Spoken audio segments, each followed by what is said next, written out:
নমস্কার বন্ধুরা, কেমন আছো তোমরা সবাই? আশা করি তোমরা সবাই খুব ভালো আছো আর খুব হ্যাপি আছো। আমি দেবত্রয়ী আর আমার ইউটিউব চ্যানেল লাইফ উইথ দেবত্রয়ীতে তোমাদের সবাইকে স্বাগত জানাই। আজকে কাশ্মীরে আমাদের দ্বিতীয় দিন, আর একটু পরেই আমাদের এই হাউস বোটটাকে ছেড়ে চলে যেতে হবে। ব্রেকফাস্ট করার পরে আমরা চেক আউট করবো, তো তার আগে একটুখানি এই ব্যালকনিটাতেই ঘুরে নিচ্ছি। এখানে তো আর কখনো আসা হবে কিনা জানি না, আর এই জায়গাটাকে খুব মিস করব, এত সুন্দর এই জায়গাটা। তো ব্রেকফাস্ট আমাদেরকে দিয়ে দিয়েছে, আর ব্রেকফাস্টে আমাদেরকে সার্ভ করেছে এই যে এটা আলুর পরোটা, তারপরে এখানে দিয়েছে ডিমের অমলেট, আর এপাশে দিয়েছে পোহা, আর দিয়েছে উপমা। বাবারে, এত কিছু খাবো কি করে। এখানে দিয়েছে একটা ড্রিঙ্কস আর টমেটো সস, আর দিয়েছে এই যে তরমুজ। তো ব্রেকফাস্ট হয়ে গেছে, ব্রেকফাস্ট করে আমরা আবার রুমে এসেছি, আর কিছু জিনিসপত্র লাস্ট মোমেন্টে গোছানো বাকি আছে, সেগুলো গুছিয়ে টুছিয়ে চেক আউট করে আমরা বেরিয়ে যাব। এই যে আমাদের শিকারা চলে এসছে নিতে। আমরা এখন এই শিকারাতে করে ওই পাড়ে যাব, আর ওখানে গাড়ি দাঁড়িয়ে আছে। আজকে আমরা শ্রীনগর শহরটা ঘুরে দেখব, শ্রীনগরে যে জায়গাগুলো আছে দেখার, তো সেগুলো ঘুরবো। তারপরে আমরা চলে যাব পেহেলগামের দিকে। এই লেকটা তো অনেক হাউস বোট আছে, কিন্তু যেহেতু লেকটা অনেকটা বড়, তাই জায়গাটা অতটা ঘিঞ্জি নয়। দূরে পাহাড়ের এই রেঞ্জটা খুব সুন্দর লাগছে দেখতে। আজকে আকাশে যেহেতু এখানে মেঘটা কম আছে, তাই পাহাড়ের উপরের বরফগুলোও দেখতে পাওয়া যাচ্ছে, আর খালি চোখে আরও বেশি ভালো লাগছে দেখতে।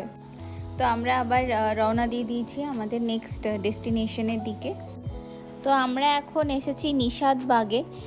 আমাদের দুটো বাগান ঘোরার কথা ছিল, একটা হচ্ছে এই নিশাদ বাগ আর একটা হচ্ছে শালিমার বাগ, কিন্তু আমরা একটাকে ক্যান্সেল করে দিয়েছি, আমরা নিশাদ বাগেই এসেছি। বাগানটা খুব সুন্দরভাবে সাজানো গোছানো। আমরা প্রথমে একটা অন্ধকার জায়গার মধ্যে দিয়ে সিঁড়ি দিয়ে নামলাম, দিয়ে আবার সিঁড়ি দিয়ে এখান দিয়ে বেরোলাম, দিয়ে তারপরে এখন এই বাগানের মধ্যে আবার এসেছি। আর কি সুন্দর এই জায়গাটা, চারদিকে পাহাড়ের রেঞ্জটা অপূর্ব লাগছে সামনে থেকে দেখতে, আর বেশ ভালোই ভিড় আছে। আসলে আমরা যে সময় এখানে এসেছি এই সময় এখন এখানে ঈদ চলছে, এবার তাই এখানের যারা লোকাল লোকেরা তারাও যেমন ঘুরছে, মানে প্লাস প্রচুর ট্যুরিস্ট, কেন কিনা এটা একদম অন সিজন টাইম। আমরা এখন অনেকটা উপরে চলে এসেছি, পিছনটা কি সুন্দর, এই যে খুব সুন্দর লাগছে। আর আমরা কতটা এসেছি দেখাচ্ছি। এটার নিচে আরো অনেকটা জায়গা আছে, ওটা পুরোটা কিছুটা সিঁড়ি দিয়ে দিয়ে হেঁটে, কিছুটা সোজা হেঁটে এরকম এসেছি।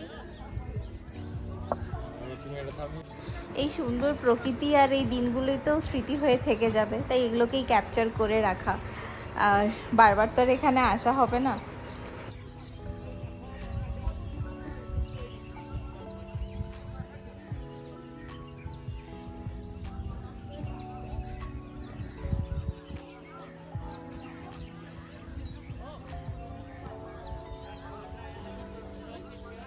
আর বেশি উপরে যাব না, এবারে নেমে যাব। আর এখান থেকে এখন ডাল লেকটা দেখতে ভীষণ ভালো লাগছে।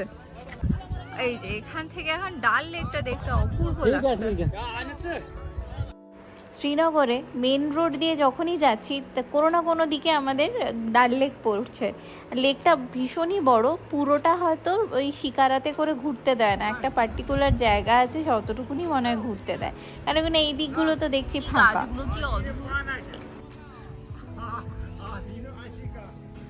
নিচে চলে এসেছি অনেকটা, এরপরে বেরিয়ে আমরা যাব আমাদের নেক্সট ডেস্টিনেশনে। এখন আমরা যাচ্ছি শঙ্করাচার্য টেম্পলে, যেহেতু মন্দির পাহাড়ের উপরে, তাই আমরা এখন অনেকটাই উঁচুতে চলে এসেছি। এই যে পৌঁছে গেছি। আমাদেরকে এখানে আসার জন্য অলমোস্ট 250টা সিঁড়ি উঠতে হয়েছে। তাছাড়াও গাড়ি অনেকটাই আগে আমাদের নামিয়ে দিয়েছিল, কেন কিনা তার আগে আর্মির লোকেরা অ্যালাউ করছিল না গাড়ি আসতে, তো তাই আমরা অনেকটা হেঁটে এসেছি, তারপরে আবার এতগুলো সিঁড়ি উঠেছি। তো মন্দিরে যাব, কিন্তু তার আগে এই যে এই সিঁড়িটা আছে, এই সিঁড়িটা দিয়ে আমাদেরকে মন্দিরে যেতে হবে। ভিতরে মোবাইল ফোন অ্যালাউ নয়। তো আর এখানে কিছুটা জায়গা আছে যেখান থেকে দাঁড়িয়ে শ্রীনগর শহর খুবই সুন্দর দেখতে লাগছে। এই যে পুরো শ্রীনগর শহরটাকে খুবই সুন্দরভাবে এখানে দেখতে পাওয়া যাচ্ছে। তো মন্দিরে আমাদের বাবার দর্শন হয়ে গেছে, প্লাস আর যেখানে গুরু শঙ্করাচার্যজি তপস্যা করেছিলেন সেই জায়গাটাও দেখলাম, সেখানেও প্রণাম করলাম। এখন আবার নামবো। এই যে এদিক থেকে ডাল লেকের উপরে হাউস বোটগুলো দেখা যাচ্ছে। তো এখন আমরা এসেছি টিউলিপ গার্ডেনে। তবে ওই নিষাদবাগ, তারপরে শঙ্করাচার্য টেম্পল, তারপরে এখানে আসতে আমাদের অনেকটাই টাইম লেগে গেছে। এখন 3টে মতন বাজে। তো এই গার্ডেনে চারপাশে পার্কিং এরিয়াতে অনেক খাবার দোকান আছে, তো সেখান থেকে আমরা একটা দোকান থেকে লাঞ্চ করে নিয়েছি, দিয়ে এসছি। আর চারদিকে কি সুন্দর টিউলিপ ফুল ফুটে আছে, মানে চারদিকে টিউলিপ। এই যে সারি সারি রং বেরঙের টিউলিপ ফুল, আর সামনের ভিউটাও খুব সুন্দর, পাহাড় ঘিরে আছে তো জায়গাটাকে, এত ভালো লাগছে দেখতে। বছরের খুব কম সময়ে এই টিউলিপ ফুল ফুটে থাকে, তো যতদিন টিউলিপ ফুল ফুটে থাকে ততদিন এই গার্ডেনটাও খোলা থাকে। তো আমরা যে সময় এসেছি সে সময় আমরা টিউলিপ ফুল দেখতে পেয়েছি, তবে ফুলগুলো একদম পুরোই ফুটে গেছে। আরও যদি 1 মাস আগে আসতে পারতাম তাহলে হয়তো একদম সে ছবির মতন যেমন দেখায় সেরকম দেখতে পারতাম, তবে যেটা আছে সেটা যথেষ্ট সুন্দর। সকাল থেকে ওয়েদারটা ভালো থাকলেও এখন বেশ ঠান্ডাটাও বাড়ছে আর মেঘলা হয়ে আসছে, মনে হচ্ছে বৃষ্টি আসবে। এবারে ওর জন্যে ভাবছি যে তাড়াতাড়ি বেরিয়ে পড়বো, কেন কি আমাদের এখন আবার পেহেলগাম যেতে হবে। তো পৌঁছতে পৌঁছতে অনেকটাই রাত্রিও হয়ে যেতে পারে, তো বৃষ্টিটা শুরু হওয়ার আগেই বেরিয়ে যাওয়া ভালো। তাই আর বেশিক্ষণ এখানে থাকবো না, আর একটু ঘুরেই চলে যাব।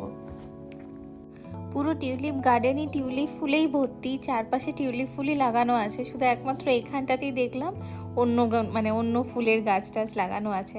আর এই চারপাশে পাহাড়, এগুলোও দেখতে খুব ভালোও লাগছে। আর ওই যে আকাশ একদম মেঘ করে এসছে, মনে হচ্ছে এবারে বৃষ্টি নেমেই পড়বে। হয়ে গেছে টিউলিপ গার্ডেন ঘোরা, এবারে আমরা বেরোচ্ছি এখান থেকে। পেহেলগাম পৌঁছাতে তো 2.5 থেকে 3 ঘন্টা সময় লাগার কথা, কিন্তু পৌঁছতে মনে হয় আরেকটু বেশি টাইম লাগবে।